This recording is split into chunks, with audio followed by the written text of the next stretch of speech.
제가 이 강의를 딱 부탁을 받고 아주 그냥 우연한 기회에 부탁을 받았습니다. 우리도 이렇게 그래 아침에 출석 확인서 출력하러 갔다가 혹시 강의하실 수 해주실 수 있으세요라고 해서 네라고 하고 나서 제가 그날 집에 가서 후회를 많이 했습니다. 네, 왜냐면 그냥 일반적인 뭐 AI 교육이나 뭐 창의성 교육이나 이제 뭐 이런 관련된 교육들, 그래서 뭐 중학교, 고등학교, 초등학교 뭐 선생님이나 학부모나 아니면 일반 대상으로 하는 강의들은 그래도 나름대로 좀 하다 보니까 모르게 쉽게 그 주제를 가지고서 진행을 좀 할 수 있었는데요. 갑자기 딱 생각을 해봤더니 이게 유아더라고요, 이게 대상이. 그래서 제가 유아는 고민하면 고민할수록 이거 특수교육 분야인 것 같습니다. 그래서 제가 아차 싶었었습니다. 그래서 그 유아들에게 어떻게 AI를 또 유아들을 가르치는 선생님들한테 어떻게 AI를 활용한 융합한 교육에 대해서 이야기할까 참 고민을 더 많이 하게 하고요. 그래서 원래는 제가 이 강의를 요청을 받거나 하면 제가 강의안을 최대한 빨리 보내드립니다. 근데 이번에는 정말 늦게 보내드렸습니다. 예, 왜냐하면 이 유아와 이 AI, 유아와 이런 매체라고 하는 것을 좀 연결시킨다는 것이 좀 쉽지는 좀 않은 부분이기 때문에 참 많이 좀 고민을 했었는데요. 그래서 그때 제가 좀 같이 고민한 것들에 대해서 함께 이 시간에 같이 공유하고 좀 나눠볼 수 있도록 하겠습니다. 요즘 이 오픈 AI에서 개발하는 챗 GPT가 우리 사회를 열광시키고 있죠. 혹시 한 번 정도는 사용해 보셨습니까? 어떠세요? 편리하죠? 친구 같아요. 예? 친구 같아요. 친구 같아요. 맞아요. 친구 같아요. 예, 어떠세요? 똘똘이라고? 지금 유치원에 사용해 보셨나요? 아니면은? 개인적으로? 네. 그럼 혹시 언제 가입들 하셨나요? 1년 전쯤? 예. 맞아요. 요즘 이 AI 관련된 게 정말 우리도 모르게 정말 많이들 사용하고 있는 것 같아요. 그래서 어떤 분이 이걸 통계를 좀 내셨더라고요. 2023년도에 우리 논문 검색하시는 사이트 있죠, DBPIA에서 한번 이 챗 GPT 관련된 논문이 몇 편이 나왔나라고 해서 분석을 해보셨대요. 그래서 국내만요 148편이 검색이 되더래요. 그래서 이거 와 하시면 안 돼요. 인공지능이랑 키워드를 한번 더 봤답니다. 이 900편이 나오더랍니다. 그러니까 2023년도에 우리 한국 사회가 그래도 DBP 하면은 그래도 나름대로 이제 우리나라에서 학술 연구 논문 DB로 제일 규모가 있잖아요. 그래서 계산을 해봤더니 약 챗 GPT, 뭐 AI 관련된 거, 인공지능 관련된 것들을 검색을 했더니 약 1000편이 나왔다라는 거죠. 1000편 이상이죠. 근데 거기에 빠진 게 있어요. 도서요. 그래서 제가 또 어제 저녁에 또 예스24랑 또 해봤습니다. 예스24에서 도서 검색을 해봤더니 그건 100여 건이 나옵니다. 국내만요. 그러니까 계산을 해보면 작년에 한 달에 100건 이상의 연구물들이 나왔다라는 거예요. 해외까지 하면 어떨까요? 어마어마하다라는 거예요. 왜 갑자기 우리가 이렇게 인공지능 이것에 대해서 이렇게 열광을 하고 있을까요? 이 표를 보시면 이게 얼마나 이제 이 표를 좀 자주 보셨을 수도 있겠는데 이것이 얼마나 우리가 그 매체의 서비스에 우리가 얼마나 많이 호응하느냐에 대한 도표라고 한번 좀 보시면 좋을 것 같아요. 보시면은 주요 서비스별 이용자 100만 명 달성 소요 기간이래요. 넷플릭스 최고의 OTT 아닌가요? 100만 명한테 3.5년 걸렸대요. 에어비앤비 세계 최고의 호텔 아닌가요? 최대 호텔. 전 세계 없는 데 없잖아요 이게. 2.5년 걸렸답니다. 소셜 네트워크들 인스타 2.5개월이요. 근데 챗 GPT 얼마 걸렸다 그래요? 5일이요. 5일 만에 벌써 100만 명 사용자를 달성했다라고 이야기를 합니다. 그리고 지금 유료 사용자들이 더 늘어나고 있는 추세죠. 그래서 챗 GPT의 4.0 버전으로 지금 최근에 이제 또 아니 최근 아니죠 벌써 최근이라고 하기도 그런 것 같아요. 이제 너무 빨리 변하다 보니까 유료 사용자들이 급격하게 늘어나지고 있다라는 것이죠. 뿐만 아니라 지금 이 챗 GPT 외에도 생성형 AI라고 하는 이름으로 정말 많은 서비스들이 지금 등장을 하고 있어요. 뭐 이제 예전에는 뭐 이제 텍스트만 하는 부분이었다면 이제 그림으로 만들어주는 것들, 뭐 챗GPT에서 이제 뭐 달리 같은 경우도 이제 그림을 그리는 거, 미드저니, 뭐 이제 어도비에서도 이제 그런 관련된 서비스들을 제공을 하기 시작을 했고, 또 이제 오픈 AI에서 이제 AI 스토어를 만들었어요. 그래서 이거를 가지고서 내가 변형을 해서 내가 필요한 영역에 더 특화된 AI를 개발할 수 있어요. 그래서 어찌 보면 선생님들도 만드실 수 있어요. 그래서 유아교육에 특화된 AI를 만드셔서 스토어에 올리시면 그것도 하나의 또 이제 새로운 상품이 되어져서 판매하실 수도 있어요. 그만큼 지금 우리 사회들이 어떻습니까? 이 AI라고 하는 것들, 인공지능이요, 챗GPT요, 이런 것들에 열광하고 거기에 정말 많이들 빠져들어가는 그런 형태가 우리들의 모습이라는 거죠. 근데 정말 많은 사람들이 사용을 하잖아요. 근데 지금 현재 또 보면 그와 반해서 많은 국가들이나 많은 기관들에서 이거를 쓰지 마세요라고 이야기를 하고 있다는 거예요. 우리가 상상하는 것 이상으로 많은 분들이 사용을 하고 있는 반면에 또 어떤 곳에서는 하지 말라 그래요.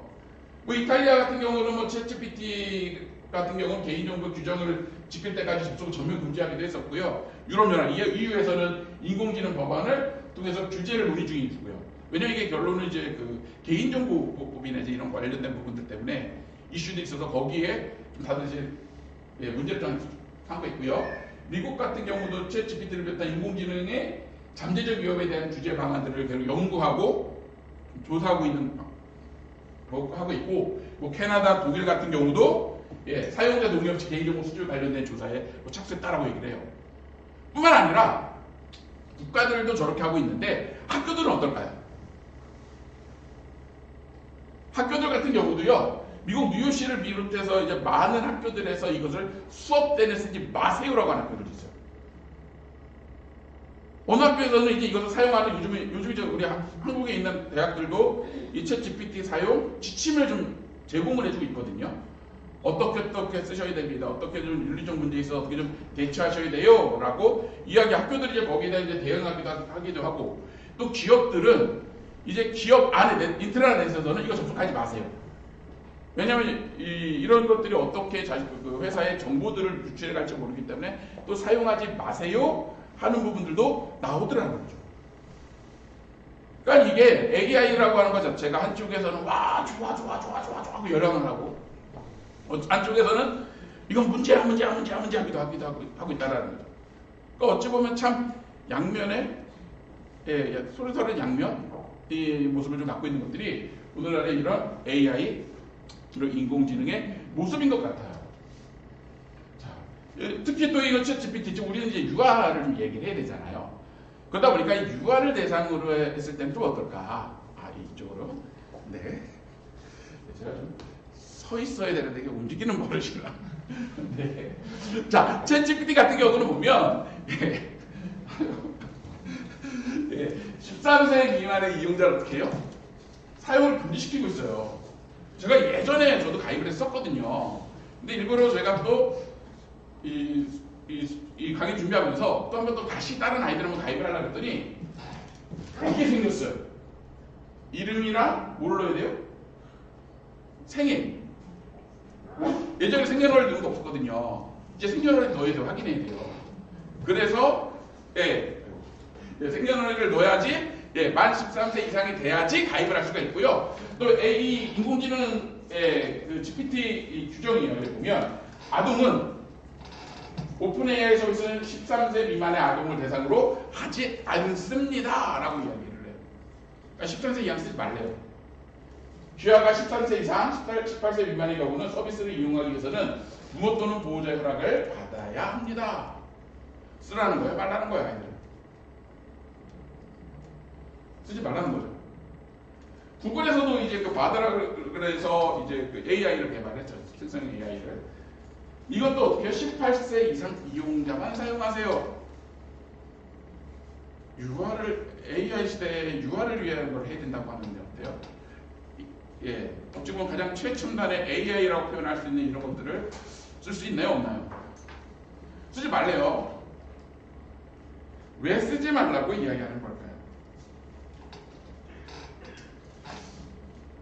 한번 우리가 좀 그걸 좀 고민을 해봐야 될 것 같아요. 우리가 AI 시대, 인공지능 시대가 되어 와서 많이들 이제 사용들을 해야 됩니다. 아니 우리들도 모르게 벌써 이미 사용들을 하고 있는데 또 어찌 보면 AI의 최고의 결정체라고 표현하시는 분들도 계시더라고요.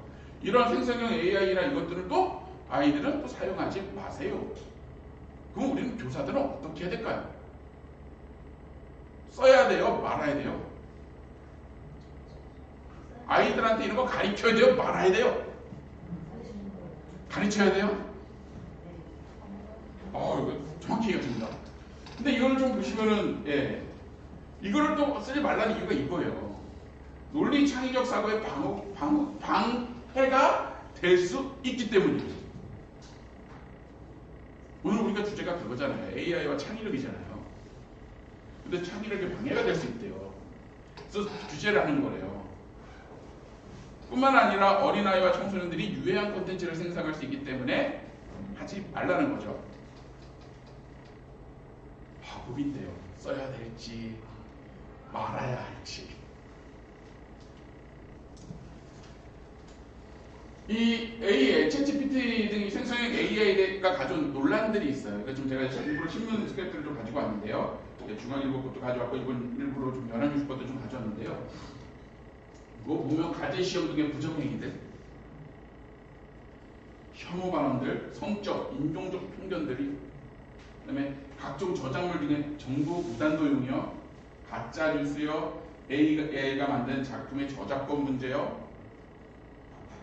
또 우리가 또 좀 잘 아시겠지만 AI 이루다 사건이 우리나라에서도 좀 있었죠. 그게 뭐냐면 생성형, 그것도 뭐 생성형이라고 표현할 수 있을까요? 생성형이라기보다 그거는 이제 챗봇이죠.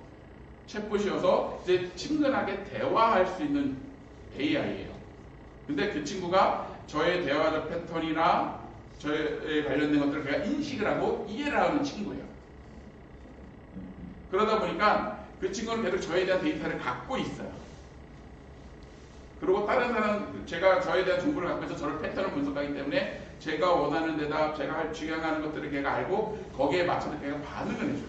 근데 그거를 가지고 어떻게 해요? 좀 잘못된 모습들로, 그래서 그때 만들어가지고 그 AI를 좀 저희는 이제 훈련시킨다라고 얘기를 하는데 이제 그거를 좀 잘못된 언어로 사용하면서 그렇게 만들어서 서비스가 중지되는 경우들도 있었죠.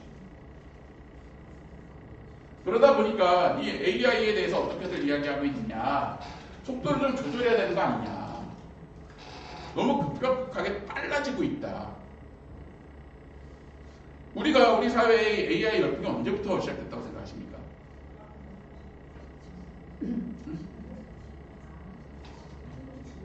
2000년? 그죠? 갑자기 언제였지? 그러게 말이에요. 2000년대라고 생각하는데 2000년대 이랬나요? 2000년대에 우리나라 광대역 인터넷 통신망 깔리고 있었을 때예요. 2000년대면 이제 그때 우리나라에 이제 버스카드, 버스랍니다. 버스카드 도입됐을 때입니다. 그럼 언제부터 AI가 갑자기 됐을까요? 20년이야. 15년. 2016년에 이제 우리가 알고 있는 이제 그 딥마인드, 알파고랑 그 이세돌 구단의 대국 이후로 갑자기 우리 사회가 AI 열풍에 빠져들었죠. 그때 혹시 그 보셨었나요? 누가 이길 거예요? 예측하셨나요? 알파고가 이길 것으로. 대단하십니다. 그때 우리 사회에서는 대부분 이제 그거에 대한 이제 승률을 이제 예측을 하잖아요. 대부분 우리나라 분들은 이세돌 구단이 이길 걸로 예측을 했었습니다. 왜 그랬을까요? 그 당시에 저희가 그 우리들 일반적인 대중적인 인식에 있어서는 이 알파고를 어느 정도 수준으로 이해했느냐, 혹시 우리 선생님들 한 번 정도는 해보셨을 것 같아요. 한 게임이라고 아시죠? 한 게임 고스도 많이들 하시고 바둑 장애도 드셨죠? 그거보다 한 게임보다 조금 똑똑한 컴퓨터 정도를 생각했다라는 거죠. 근데 딱 하고 나니까 뚜껑을 열고 나니까 어때요? 놀랍죠. 이건 사람을 어떻게 감당할 수 없을 정도인 거예요. 정말 겨우겨우 한 번 이겼잖아요. 그러면서 이제 뭐 그러면서 이제 그 중국의 커제라고 하는 커제 구단 같은 경우 뭐라고 해요? 그 이세돌 구단이 진 걸 가지고서 어떻게 걸치냐? 그러다가 다음번에 붙었다가 3파 패를 했죠. 그러고 나서는 완전 그 장성 울구에 난리가 났었죠. 예, 그러고 나서 어떻게 됐습니까? 이제 그 알파고님께서는 은퇴하셨습니다.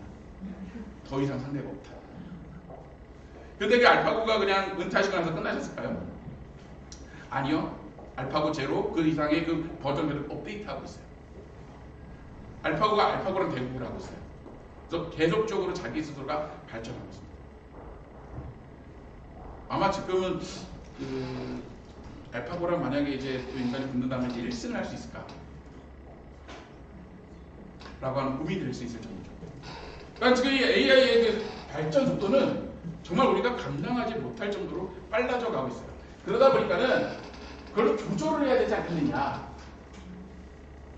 라고 이야기하는 쪽도 있겠지만 아니다. 속도의 조절의 문제가 아니라 이제 그것을 다른 방법으로 해결해야 된다 라고 하는 분들도 나와지기 시작을 하고 있다는 거죠. 그러면 이제 우리 한번 유아교사들의 입장에서 한번 생각을 해보자고요. 우리 유아교사들의 입장에서는 이 AI의 이런 급격한 변화, 발전, 발달, 진화에 대해서 어떻게 생각하십니까? 계속하게 놔둬야 될까요? 아니면 나랑은 상관없어. 이래야 될까요? 그래서 제가 몇 분 유치원 교사 선생님들한테 여쭤봤어요. 그랬더니 요즘 유아교육 같은 경우는 두 가지 추세가 있다고 표현해 주시더라고요. 어떤 분들이 이런 매체들이나 이런 것들을 적극적으로 이용을 해서 아이들에게 어려서부터 이런 리터러시 교육, 미디어 리터러시 이런 교육들을 적극적으로 진행을 해야 돼 라고 해서 적극적으로 도입해 주시는 선생님들이 계시고, 또 한쪽에서는 아니야, 아이 때는 이런 거 할 거 없어, 아이들은 데리고 자연으로 가야 돼. 그래서 그것들 직접 체험하게 하고 경험하게 하고 자연을 만지게 해야 돼. 그래서 그런 것으로 인해서 정서나 창의성을 발전시켜야 돼, 발달시켜야 돼 라고 하는 분들이 계시다는 것이에요. 그래서 어떤 분들은 이런 매체를 사용하는 것들을 또한 뭐 이런 AI뿐만이 아니라 이런 다양한 ICT 매체들을 사용하는 것을 약간 좀, 좀 반대하시는 분들도 계시다고 하시더라고요. 이 자리에 계신 분들은 어떠십니까? 병행하는 거 제일 좋은 얘기죠. 여기도 그렇죠. 원래 그래요. 예. 참 고민되는 거예요. 왜냐하면 학자들이야 고민하면 되는 거고요. 생각해서 하면 되는데 유치원 교사들은 어떻습니까? 현장이잖아요. 당장 오늘은 주말이니까 아이들을 안 보죠. 근데 월요일날 딱 나가는 순간 어떻습니까? 우리는 아이를 준비해야 되잖아요. 내일만 돼도 이제 월요일날 어떻게 만나지 하면서 현장 속에 있잖아요. 이걸 해야 돼, 안 해야 돼? 그걸 고민하는 게 아니라 현장 속에서 이 친구들과 어떻게 해야 될까 지금 현재는 어떻습니까? 현장 속에 있는 우리들한테는 어떻습니까? 그것이 더 고민이라는 거죠. 현장에서의 고민들이라는 거죠. 발전해야 돼, 속도를 늘려야 돼, 줄여야 돼, 이게 아니라 나타나고 있는 현상들인데 아이들은 이야기하는데 부모님들은 이야기하고 있는데 얘네들은 경험하고 있는데 우리는 어떻게 해야 돼? 이걸 좀 보시면 인공지능 교육 인증 프레임워크예요. 초등학교, 초중등, 고등학교, 그러니까 초, 중, 고에 대해서 이제 이렇게 인공지능 교육을 진행할 거예요 라고 이제 프레임워크가 기본적으로 교육부에서도 개발해서 이야기들을 해주고 있어요. 혹시 이제 우리 유아교육 같은 교육과정 같은 경우는 누리교육과정을 따르잖아요. 누리교육에서 인공지능에 대해서 어떻게 이야기하고 있습니까? 없죠. 앞서 강의해 주신 교수님의 그 강의 자료도 보시면 고민스럽다고 얘기하잖아요. 누리교육 과정에는 빠져있고 어린이집은 하라고 돼 있고 참 고민되는 것들이 있거든요. 어떻게 해야 되냐? 그런데 이제 교육부에서 이제 요즘 발표하고 있는 것들을 보면 이제 유아교육에서 있어서도 적용해야 된다, 활용해야 된다라고 하면서 가이드북을 제시해주고 있고 최근에 이제 거기에 대한 이야기들을 좀 하고 있더라고요. 그런데 이제 우리가 이제 교육 과정이라고 하는 것들을 봐보면 이제 초등학교 때는 뭐를 해야 되고 중학교 때는 뭘 해야 되고 고등학교 때는 뭘 해야 되고가 이게 있어요. 그래서 초등학교 때 같은 경우는 이제 인공지능에 대해서 기본적으로 이런 게 인공지능이야 라고 아는 것이 주요 목적이에요.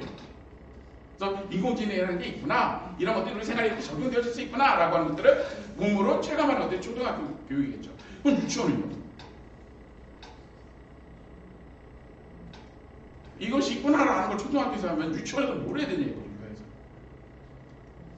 벌써 교육과정 프레임을 다 짜놨는데 갑자기 유아에서는 그러다 보니까는 유아에서는 뭘 해야 되지? 그래도 이제 그 학부모들한테 이제 한 줄 정도는 강의점 동심을 했죠. 우리는 인공지능 교육합니다. 넣어야 되는데 뭐를 가지고 해야 되겠는데 이거죠. 자, 그래서 그 부분에 있어서 우리가 한 가지 고민을 해봐야 될 게 있다는 거죠. 뭐냐면 우리가 하고 있는 게 인공지능, 그러니까 AI 교육이냐, AI 융합교육이냐에 대해서 좀 우리가 고민해봐야 된다는 거예요. 왜냐면 이게 용어적 정의에 대한, 용어적 개념에 대한 이해가 앞서지 않으면 우리의 방향성이 좀 헷갈릴 수 있다는 거예요. 그래서 AI 교육이 맞는 것 같아요? AI 융합교육이 맞는 것 같아요? 왜 이렇게들 똑똑하시고 좋으세요? 그럼 한번 우리가 잠깐 이 차이를 한번 좀 이야기해볼까요? AI 교육은 뭘 AI 교육이라고 할까요? 그렇죠. 예. AI 자체를 교육하는 거, 아는 거예요. 교육과정 개정을 할 때, 2015 교육과정 개정을 할 때에 많은 분들이 고민했다 그래요. 코딩 교육을 교육과정에 넣어야 돼? 말아야 돼? 넣어야 돼요? 말아야 돼요? 그렇죠. 넣어야 되겠죠. 근데 아마 그때 고민했던 게 뭐냐면 2025년 되면 이제 내년이네요. 2025년 되면 코딩을 해주는 AI가 나올 거야. 사람이 코딩할 필요가 있어요? 없어요? 실제로 지금 챗 GPT한테요. 나 이런 거 코딩 좀 해줘라고 하면 걔가 코딩 해줍니다. 25년이 아니라 23년에 나왔어요 이미. 코딩 교육 해야 돼요? 말아야 돼요? 그래도 조금? 타협점이 그러니까 조금이죠. 근데 그 이유가 있어요. 해야 된다라고 걱정이 났어요. 왜냐면 AI 교육의 목표가 있기 때문에요. 목적이 있기 때문에. 그건 이 다음 슬라이드예요. 예, 요거부터 잠깐 설명을 좀 드릴게요. 자, 우리가 그 AI 교육을 하는 이유가 뭐냐면 우리가 코딩하는 사람을 길러내기 위해서 AI 교육을 할까요? 아니에요. 분명히 그 코딩하는 사람을 길러내는 거, 그런 기술자를 길러내는 필요가 있어요? 없어요? 있죠. AI 기술자를 만들어낼 필요가 있죠. 왜냐하면 기술로 발전을 시켜야 되고 앞서가야 하기 때문에. 그러면 그것이 AI를 만들어내는 사람을 길러내는 게 우리 유아교사들의 역할일까요? 그건 아니야. 그거 전문가들이 해야 될 일들인 거죠. 그럼 우리는 뭘까요? 그렇죠. 가지고 놀고 활용할 수 있도록 하는 거. 그게 뭡니까? AI 융합교육이라는 거예요.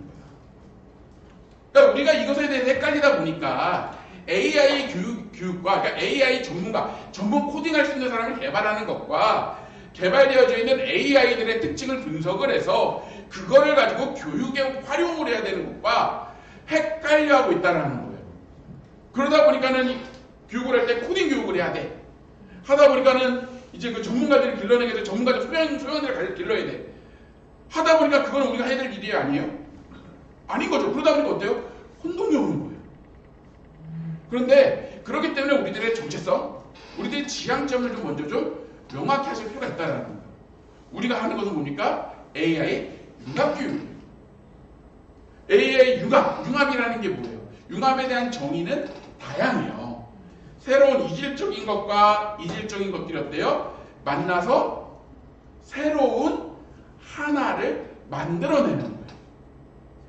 새로운 하나가 뭘까요? 우리들이 만들어내는 새로운 하나. 궁극적으로 그게 뭐예요? 창의성이요. 창의성은 자연스럽게 길러지는 거고 그 과정을 통해서. 그러니까 창의성은 그 교육 과정을 통해서 아이들에게 자연스럽게 우러나지게 하는 것이고요. 궁극적인 목표는 뭐예요? 교육이에요.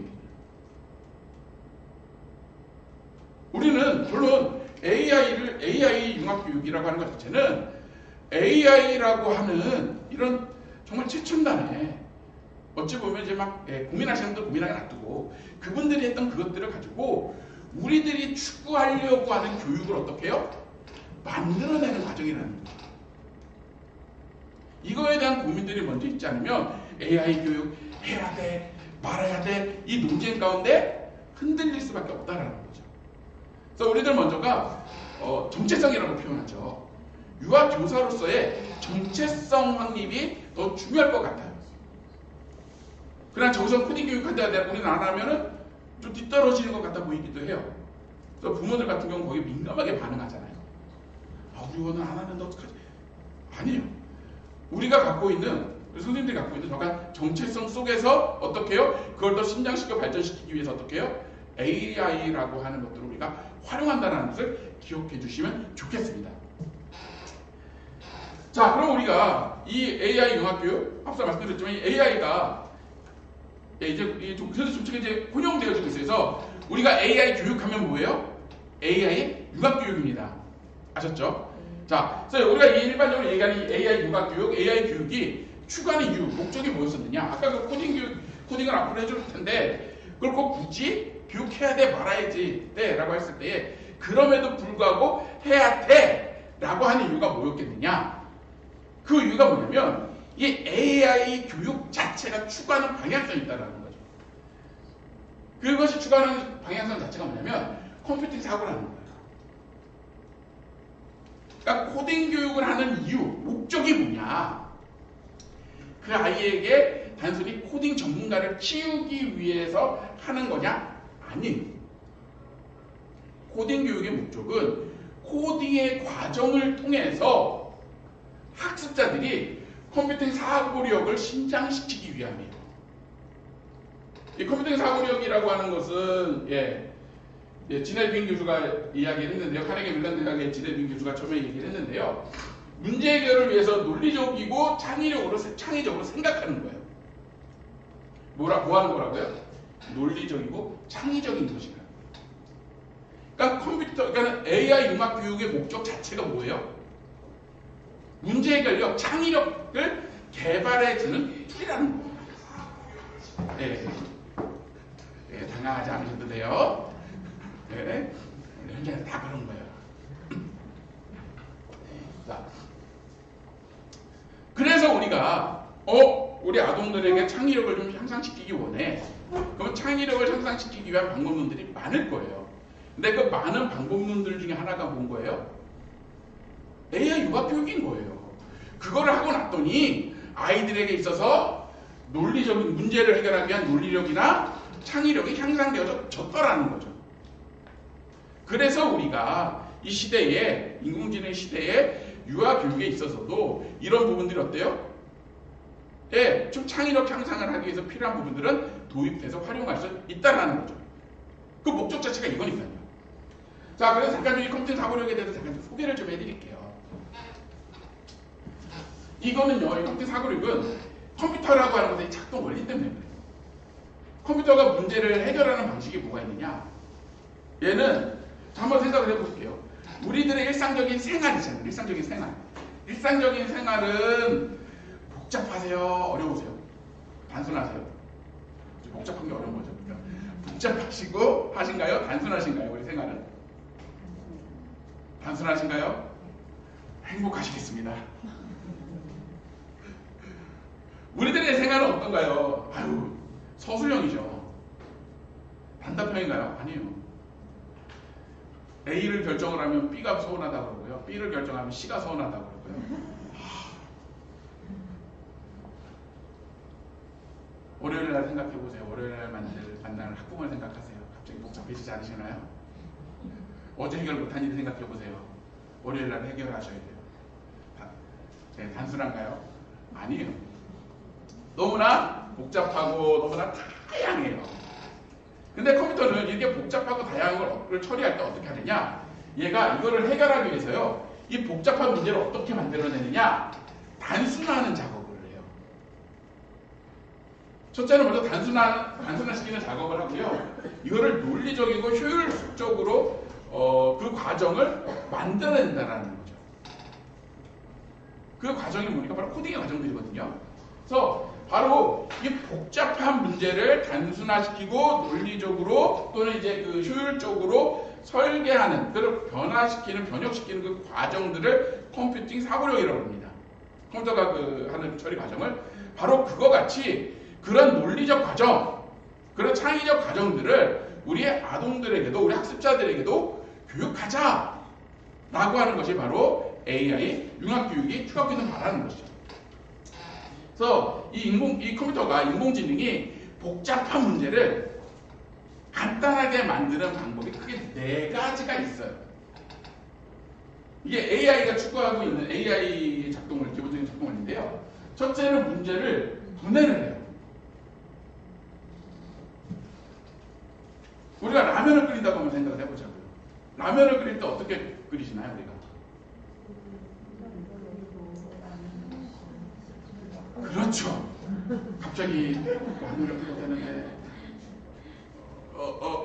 이렇게 하지만 갑자기 우리 그냥 막 하잖아요. 그냥 막 동시다발적으로, 특히 우리 어머님이 되시는 순간에 유치원 선생님이 되는 순간 어떻습니까?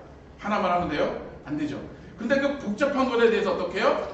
마치 레시피를 짜듯이, 순서대로 짜듯이 차례차례 어떻게 돼요? 문제들을 이건 요거끼리, 저건 저거끼리 어떻게 해요? 문제를 정확히 분석을 하게 되는 것들이죠. 복잡한 그것들을 말 그대로 서술식으로 어떻게 해요? 개괄식으로 딱딱딱딱 나눠놓는다는 거예요. 그러면 어때요? 한눈에 그 문제가 보이기 시작하죠. 문제를 분해하는 거예요. 그리고 개수대에서 할 일이 있고, 아니면 무리에서 해야 될 일이 있고, 다른 데서 해야 될 일이 있잖아요. 그것에 따라서 어떻게 패턴을 비슷한 것들끼리 매칭을 시키면 어때요? 한 번에 일하기가 편하잖아. 마찬가지로 패턴을, 유사한 패턴들끼리 매칭을 시켜요. 묶어버려요. 컴퓨터가 이렇게 작업을 해요. 그리고 이런 복잡한 문제들 있잖아요. 이걸 어떻게 해요? 얘가 이해할 수 있도록 단순화시키는, 추상화시키는 작업을 해요. 이거 입체적이요? 이거를 어떻게 해요? 이거 단순하게. 그리고 이 모든 것들 어때요? 레시피 짜듯이 플로우 차트를 짜주는 거죠. 그래서 이대로 하면 해결이 돼 라고 해서 가장 간단한 방식으로서 그것들을 만들어 간다라는 거죠. 이게 기본적으로 AI가 사용하는 방식이에요. 이게 컴퓨팅 사고력에서 추가하고 있는 방향성인데요. 그러면 이것들을 우리가 다 해야 되겠느냐? 그래서 원래 AI 교육에서 보면 이 과정들을 교육시키는 거예요. 그래서 이것들이 다 그 과정 속에 녹아져 있는데, 그럼 이거를 유아들한테 다 가르치실 거예요? 가르치면 좋겠죠. 근데 어떻게 가르칠 것이냐? 거기에 대한 고민들이 많이 있다라는 겁니다. 거기에 대한 고민들 중에 한 가지가 뭐냐면, 그럼 유아를 대상으로 했을 때 어떻게 해야 돼? 라고 했을 때 좀 최근에 가장 많은 대안점으로 나온 게 바로 이 언플러그드 롤이에요. 이거 같은 경우는 뉴질랜드의 팀벨 교수팀에서 개발한 룰인데요. 그 AI의 작동 원리들을 직접 기계 없이, 그러니까 언플러그드잖아요. 플러그가 빠져 있는 거예요. 직접 내가 AI라고 하는 그 매체 안에 내가 직접 글을 쓰는 것보다도 어때요? 그것과 유사한 개념들, 직접 내가 거의 연동하지 않아도 그것들을 유사한 그 AI가 작동하는 개념이나 그것을 통해서 우리가 배울 수 있는 것들을 논리적 개념을 활용을 해서 우리가 학습시킨다라는 거예요. 그래서 보면은 이제 뭐 가장 많이들 나와진 게 이제 샌드위치 코딩 놀이라고 해서, 이거는 원래 이거 영상을 하나 보려고 했는데 이게 가장 유명한 게 아빠거든요. 아빠가 아이한테 코딩을 가르치기 위해서, 그러니까 숫자 처리하기 위해서 했던 놀이를 잠깐 영상인데, 이거는 유튜브 찾아보시면 됩니다. 왜냐면 이제 제가 끝날 게 7분 남았어요. 원래 뛰어난 사람은 5분 일찍 끝내줘야 된다는데 2분밖에 안 남았기 때문에 샌드위치를 만드는데, 이거 간단하게 설명해드릴게요. 샌드위치를 만드는데 어떻게 되겠느냐? 아이가 하라는 대로 샌드위치 알파를 만드는 거예요. 그래서 빵을 피세요. 어떻게 펴? 손 위에 놓으세요. 거기다 상추를 올리세요. 그 다음에 잼을 바르세요. 어떻게 바를까? 그러니까는 이 샌드위치 만드는 과정 자체를 아이가 서술한 대로 움직여주는 것들이에요. 그러니까 아빠가 뭐가 되는 거예요? AI가 되는 거예요. 그리고 이 아이는 프로그램가 되는 거예요. 얘가 이야기하는 대로 아빠를 움직여주는 거예요. 그때 그것이 정상적으로 되어져 가는지. 그래서 그것이 그 순차 처리되어지는 것들. 코딩이 바로 코딩의 원리거든요. 그 코딩의 과정들을 진짜 경험하게 해주는 것들이에요. 그리고 사진 분류 같은 경우는 앞에다가 다양한 사진들을 이렇게 쫙 놔주는 거예요. 그래서 아까 저기 추상화 개념 있잖아요. 그래서 분류의 개념에 있어서 사진들을 쫙 풀어놔줘. 그리고 아이들에게 이거를 유사한 사진들끼리 매칭시키라고 묶어놓으라고. 아이들마다 이 묶어놓은 사진들이 종류가 같을까 다를까요? 달라요. 근데 다른데 그것을 그렇게 한 이유가 있다라는 거죠. 어떤 아이들은 해놓고 나면 거기에 빨간색이 들어가 있기 때문에 묶었다고 이야기를 해요. 어떤 친구는 이거는 다 동물이기 때문에 묶었다고 해요. 그거는 보는 사람의 입장에 따라서 어때요? 다 달라요. 그렇게 하면서 아이들이 왜 그것들을 매칭했는지 이건 인공지능 원리 중에 하나이기 때문에 그 과정들을 통해서 어떻게 해요? 그 아이들의 생각들이나 이런 것들을 경험하고 표현할 수 있도록 하는 그 과정들을 만들어 주시는 거예요. 그 단어 문장 자동 완성. 이제 요즘 AI 이거 가끔 예술 쓸 때보면 당황스러워요. 저는 그 단어를 원하지 않는데 치다 보면 그거 못만 안 있어요. 자동 완성 기능이죠. 그와 마찬가지로 아이가 친구 하나가 AI가 되는 거예요. 한 명은 사용자가 되는 거예요. 가라고 하는 단어를 주면 나는 얘는 갑자기 가와 관련된 단어를 자동 완성시키는 거예요. 가. 선생님 가. 방. 가. 지. 가. 가라니까요. 과가 아니라. 가재. 가. 다시 한번. 가구. 그렇죠. 이래서 자동 완성시켜주는 것들. 그래서 아이들에게 이런 단어들이 있는 것들을 만들어내면서 어떻게 돼요? 계속 고민하게 하고 생각하는 고민이죠. 생각하게 함으로 인해서 어떻게 해요? 자신의 의견들을 표현하고 발전시켜 나가는 과정을 만들어주는 것이죠. 최다거리 찾기 놀이 같은 경우. 자, 여기서부터 이제 선생님들까지 가야 돼요. 근데 그 장애물들을 놔요. 네. 그러게 말이에요. 거기까지 가야 돼요. 가야 되는데 어떻게 해야 돼요? 어떤 코스를 가는 게 가장 빠를 것이냐. 그것에 대해서 각자 그 길들을 만들어 놔보고 실제로 그 거리를 재서 왜 그렇게 했었는지에 대해서 우리 이야기하는 과정들. 그래서 이것들을 아이들의 역할놀이로서 만들어주면 어떨까요? 유치원에서. 그러니까 이런 것들 자체도 인공지능 교육이라는 거죠. 그러니까 우리가 생각하는 게 인공지능 교육이라는 게 컴퓨터 앞에 앉아서 막 계속 챗GPT 써야 되고 막 코딩해야 되고 그런 것만 인공지능 교육이라고 생각하는데 우리가 개념을 좀 바꾸면 AI 융합교육이라고 하는 개념을 바꾸면 어떻습니까? 우리들이 전혀 다른 방식으로 갈 수 있다는 거죠. 그래서 우리가 좀 생각해야 되는 게 뭡니까? 인공지능 교육, 인공지능이라는 것은 뭐예요? 우리들에게 있어서 우리들이 추구해야 되는 교육의 좋은 도구라는 거죠. 그러니까 우리가 혼동하지 말아야 될 것이 있어요. 이 인공지능 시대에 우리가 교육을 하다 보면 특히나 매체가 항상 등장할 때마다 나와지는 문제들이에요. 매체들이 등장할 때마다 고민되는 게 뭐냐면 그 매체를 써야 돼 말아야 돼.